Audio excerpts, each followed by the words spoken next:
జయశంకర్ భూపాలపల్లి జిల్లా సింగరేణిలో ప్రశాంతంగా ఎన్నికల పోలింగ్ ముగిసింది. బూత్ నంబర్ 3 మినహా మిగిలిన 9 చోట్ల ఎన్నిక ముగిసింది.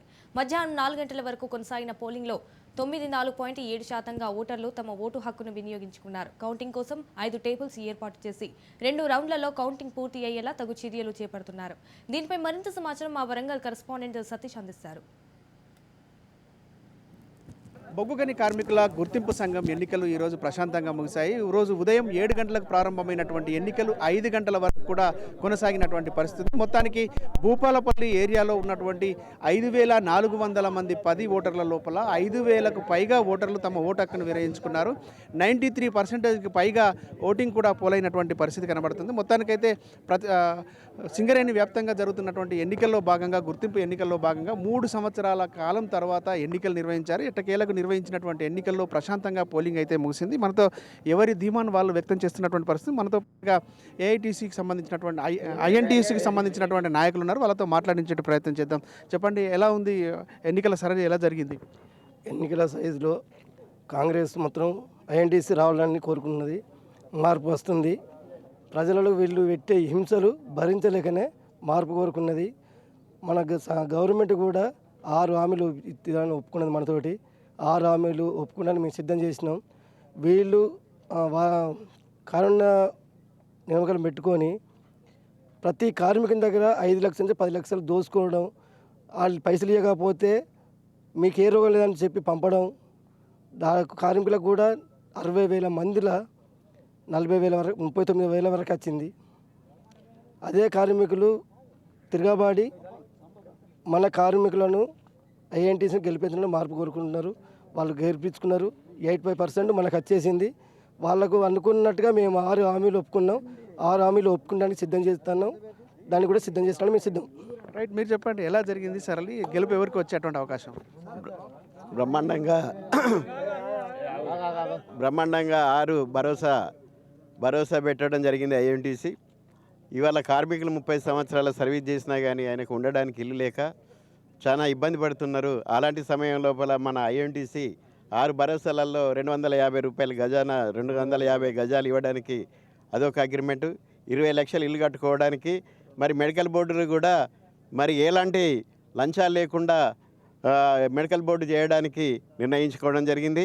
మరి అదేవిధంగా హాస్పిటల్లో కూడా మన సూపర్ స్పెషలైజేషన్ చేయడము, ఇక్కడ కార్మికులకు ఇక్కడనే వైద్యం చేయడం కోసం కూడా నిర్ణయించడం జరిగింది.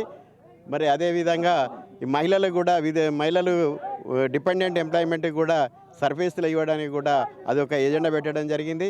ఈ ఎజెండాల మీద ఇక్కడ కార్మిక వర్గం ఇక్కడే కాకుండా సత్తుపల్లి నుంచి గోలేటి వరకు ఏకంగా ఐఎన్టీసీని గెలిపేయడానికి కార్మికులందరూ కంకణం కట్టుకొని ఈ హక్కులు సాధన కోసం గత ప్రభుత్వాలు చేయకపోవడం వల్ల ఈ ప్రభుత్వం చేస్తాన్న రేవంత్ రెడ్డి గారి నాయకత్వంలో చేస్తారన్న నమ్మకంతో ఈ 6 భరోసాలని దాని మీద కార్మికులు అట్రాక్ట్ అయ్యి ఐఎన్టీసీని గెలిపేయడానికి సిద్ధంగా ఉన్నారు.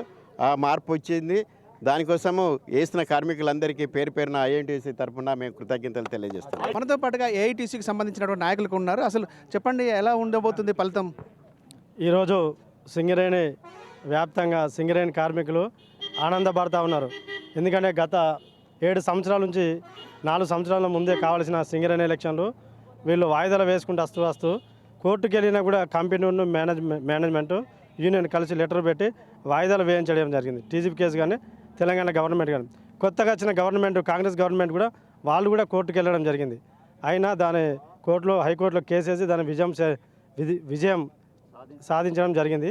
అందులో భాగంగానే ఈరోజు కార్మికులందరూ అధిక సంఖ్యలో ఓటింగ్లో పాల్గొని ఏఐటీసీకి పట్టం కట్టబోతున్నారు. ఎందుకంటే గవర్నమెంట్ ఉన్న సంఘానికి వేస్తే గతంలో చూసినాం మనం. టీజీపీ కేసు సంఘానికి సంబంధించిన తెలంగాణ గవర్నమెంట్ సింగరేణి లాభాలు ఉన్న సింగరేణి మొత్తం అప్పుల పాలు చేసింది. దాన్ని దృష్టిలో పెట్టుకొని సింగరేణి కార్మికులు అందరూ ఎర్ర జెండాకు ఏఐటీసీ యూనియన్కు సపోర్ట్ ఇస్తూ మద్దతు పథకం అధిక సంఖ్యలో ఓట్లేసి విజయం చేకూరడానికి సహకరించారు. వాళ్లకు మీ ద్వారా విప్లవ అభినందనలు తెలియజేస్తున్నారు. ఎన్నికల కోసమే మీరు కోర్టుకు వెళ్లాల్సినటువంటి పరిస్థితి వచ్చింది. మరి ఇప్పుడు సమస్యలు ఎలా పరిష్కారం చేస్తారు? మీరు కార్మికులకు ఇచ్చినటువంటి హామీ ఏంటి? ఏఐటీసీకి సమస్యలపై పోరాటం చేయడం అనేది కొత్త ఏం కాదు. సంఘం ముట్టి సుమారుగా దగ్గర 82 సంవత్సరాలు అవుతుంది. 82 సంవత్సరంలో అల్పేరుగాని పోరాటం చేసి సింగరేణి కాలేజ్ వర్కర్స్ యూనియన్ అనేక విజయాలు సాధించింది. మేము పెట్టిన మేనిఫెస్టోలో 47 డిమాండ్లు ఏదైతే ఉన్నాయో వాటి సాధన కొరకు అనేక పోరాట కార్యక్రమాలు మేము రూపొందించుకొని ఆ యొక్క మేనిఫెస్టో పెట్టిన మా డిమాండ్లను సాధించుకుంటామని చెప్పేసి మీ సందర్భంగా మీ ద్వారా తెలియజేసుకుంటున్నాను. రైట్, ఎట్లా ఉంది కార్మికుల నుంచి రెస్పాన్స్? కార్మికుల నుంచి రెస్పాన్స్ ఉన్నది. ఇది కార్మికుల కష్టపడే నేను రక్తం చిందించిన నేను బోజా పార్టీ కాదు, ఇది సొంతగా కార్మికులు పెట్టుకున్నది, కార్మికులు కొట్లాడి తెచ్చుకున్నది, కార్మికులు కష్టపడి తెచ్చుకున్నది, కార్మికులు చుక్క గుర్తుకు వేస్తున్నారు, చుక్క గెలుస్తున్నది.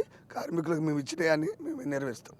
రైట్, ఇది పరిస్థితి. మొత్తానికి ఏఐటీసీ తమ గెలుపు పైన తాము ఆశాభావాన్ని వ్యక్తం చేస్తున్నటువంటి పరిస్థితి. ఏఐటీసీ కూడా గెలుపు పైన ఆశాభావాన్ని వ్యక్తం చేస్తున్నటువంటి పరిస్థితి. మొత్తానికి సజావుగా సాగినటువంటి ఎన్నికల్లో ఇప్పటివరకు 5 గంటల తర్వాత ముగిసినటువంటి ఎన్నికల తర్వాత పోలింగ్ కేంద్రాల నుంచి బాక్సులన్నింటినీ కూడా కౌంటింగ్ సెంటర్కి తరలిస్తున్నటువంటి పరిస్థితి. అంబేద్కర్ స్టేడియంలో ఏర్పాటు చేసినటువంటి కౌంటింగ్ కేంద్రంలో ఎన్నికల కౌంటింగ్ అనేటువంటిది, ఓట్ల కౌంటింగ్ అనేటువంటిది జరుగుతుంది. తర్వాత ఈ రాత్రి ఫలితాలన్నీ కూడా బయటకు వచ్చేటువంటి అవకాశం అయితే కనబడుతుంది. కెమెరా పర్సన్ భిక్షపత్తో సతీష్ రాజ్, న్యూస్, భూపాలపల్లి.